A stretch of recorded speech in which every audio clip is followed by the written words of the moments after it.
Une opération de sécurité à Majucla, un des quartiers les plus violents de San Salvador, tenu par le gang de la Mara Salvatrucha, ou MS-13.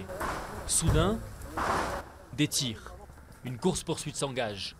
Certains fuient, quelques contrôles mais aucune arrestation.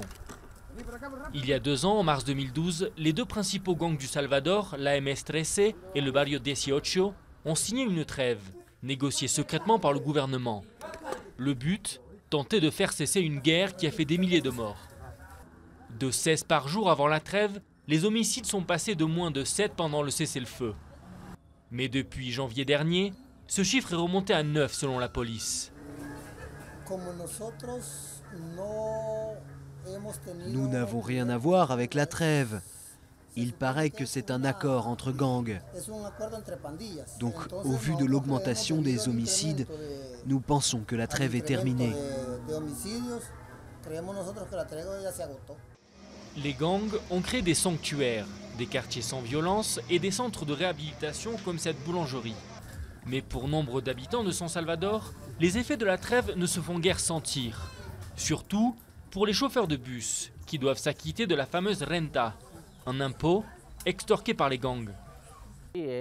C'est très dangereux parce qu'on travaille à partir de 4 heures du matin et si quelqu'un ne vous aime pas, il peut vous tuer à cette heure-ci.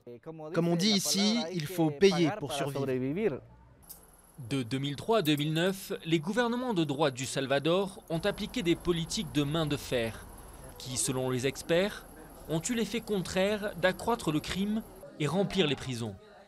À la suite de l'élection du candidat de gauche Salvador Sánchez Serén à la présidentielle en mars, les gangs ont réaffirmé leur volonté de faire diminuer la violence. Mais pour Adam Blackwell, chargé de surveiller la trêve pour le compte de l'Organisation des États d'Amérique, le plus difficile reste à faire. Ça n'a pas échoué. Ce qui s'est passé est une trêve. C'est un moment donné. Quand il y a un cessez-le-feu entre combattants en guerre, ce qui suit est la paix.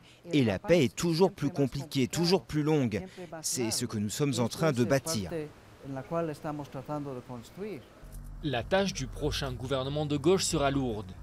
Éviter que les gangs ne retombent dans les affrontements quotidiens et favoriser un dialogue auquel, officiellement, ils ne participent pas.